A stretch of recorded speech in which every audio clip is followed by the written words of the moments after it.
Floyd Mayweather used to say he never took an L. Not in the ring, not in business, and definitely not with money. But in 2025, the man who once claimed to carry $1 million in his backpack is now being accused of owing employees wages, dodging lawsuits, and scrambling to keep up an empire that looks more like smoke than fire. 4 years, Floyd built his legacy not just on undefeated fights, but on undefeated wealth. Private jets, watch collections worth more than houses, a lifestyle that screamed, money made. But behind all that shine, cracks are now showing. The question is no longer how rich is Floyd Mayweather. It's how long can he keep up the illusion. Let's rewind for a moment. After raking in nearly $275 million from the McGregor fight alone in 2017, Floyd had positioned himself as the ultimate businessman-athlete. He wasn't just boxing for belts, he was boxing for bags, stacking paydays and investments while claiming he had over $300 million just sitting in his checking account. His mantra was simple: hard work, dedication, and more money than anyone else. But when your entire brand is built on being untouchable, one financial slip isn't just a mistake, it's a crisis. The first real cracks started to show when Logan Paul, yes, the same YouTuber turned fighter Floyd faced in a bizarre exhibition, publicly claimed he still hadn't been paid. That statement opened the floodgates. Suddenly, whispers turned into questions.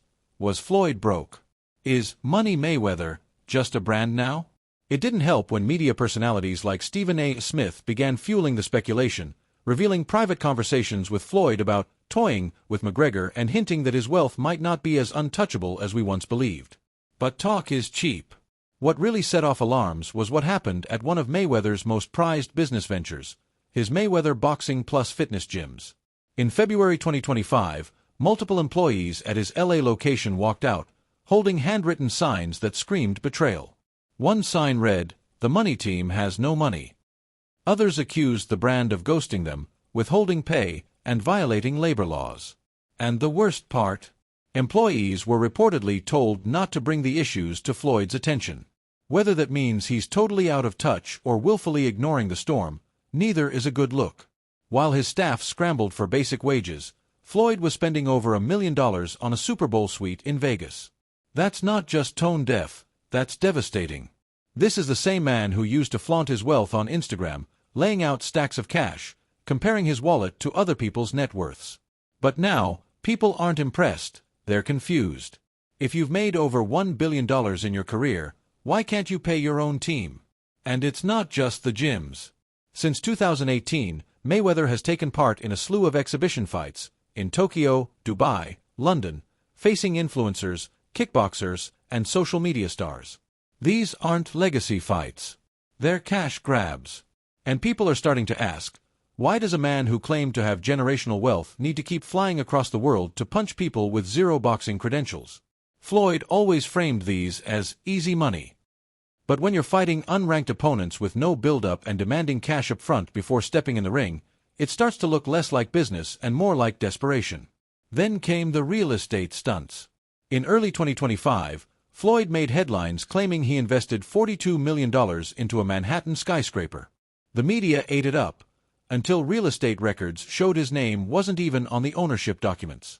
Industry insiders confirmed he may have had a minor stake at best. Yet Floyd promoted it like he owned the whole block. 1,000 apartments, no partners, all me, that was the message. But when you dig deeper, the empire starts to look more like a facade. And while Floyd continued posting photos of luxury jets, $2 million watches, and Chanel bags the size of a suitcase, lawsuits were mounting. His own jeweler filed against him in Miami. He reportedly owed Gervonta $33 million. The IRS allegedly hit him with another wave of back taxes. Even his Elk Grove gym was shut down over just $30 in unpaid rent. Yes, 30. When people in your own circle start saying the checks are taking longer to clear, when longtime gym staff start saying they can't feed their families, when the TMT brand feels more like a slogan than a promise, something is deeply wrong. Franchise owners have spoken out too, claiming they feel used. They say they're pressured to open more locations, buy more branded merch, and keep the illusion of success alive, all while getting minimal support from Mayweather's camp. They're not partners anymore. They're wallets with logos. One source even claimed that Mayweather had started borrowing against his Las Vegas properties and cars just to keep cash flow moving. That's called being asset-rich and cash-poor, and it's the financial version of living fight to fight. Unlike Shaq, Magic Johnson, or LeBron, who diversified into restaurants, sports teams, and media companies, Mayweather stayed in his lane, flashy, surface-level investments with no clear long-term foundation.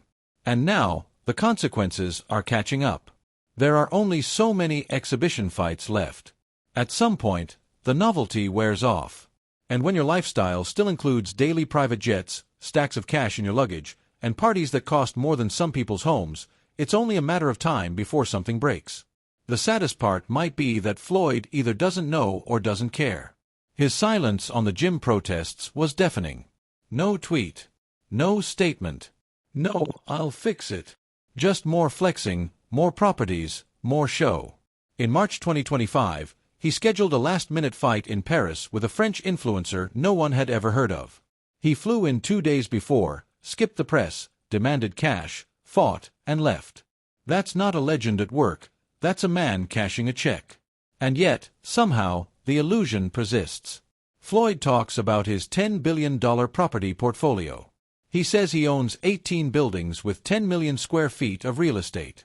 He claims he's got a new casino coming to Times Square. But when fans ask, why can't you pay your gym staff? There's no answer. When critics point out that his name isn't on the ownership papers, there's silence. When former team members say the Vegas shows are smaller, the glitz is fading, the empire shrinking, all we get is another Instagram video of Floyd in a Rolls-Royce talking about wallpaper made of $20 bills. It's becoming clear this isn't just about business anymore. It's about identity. Mayweather didn't just sell boxing matches. He sold the dream of wealth, of invincibility, of being smarter than everyone else in the room. So when that dream starts to crumble, people notice. And they talk. Twitter threads now speculate that his investment spree is a panic move. Why would a billionaire hustle gym franchises unless he needs money? One user wrote. Another added, Floyd's brand is rich. His reality might be different. Even inside the boxing world, whispers are turning into statements. Andre Ward made a veiled jab recently, saying, a lot of guys you think are winning aren't. He didn't name Floyd, but he didn't have to. The clip went viral, and Floyd's face was all over the thumbnails. Other fighters, many who once benefited from the Mayweather halo, are distancing themselves, sensing the aura is fading. This is how myths die, not in one dramatic collapse, but in slow, embarrassing fragments. One unpaid gym. One missed paycheck. One desperate fight. And through it all, Floyd keeps talking like nothing's wrong. They say I'm broke, he laughs. But I'm buying skyscrapers. He still flies private. Still wears million-dollar watches to lunch. Still claims he's the smartest man in boxing. But smart money doesn't flex. Smart money doesn't need to prove anything. Smart money pays its staff on time. So what's the real story? Is Floyd Mayweather actually broke? Maybe not in the strictest sense. But he might be living on borrowed time and borrowed cash. 4 years, he mastered the art of perception, made us believe he was untouchable. But now, the stories are changing. And when perception slips, so does power. And Floyd Mayweather, the man who beat everyone in the ring, might finally be facing the one opponent he can't knock out, the truth.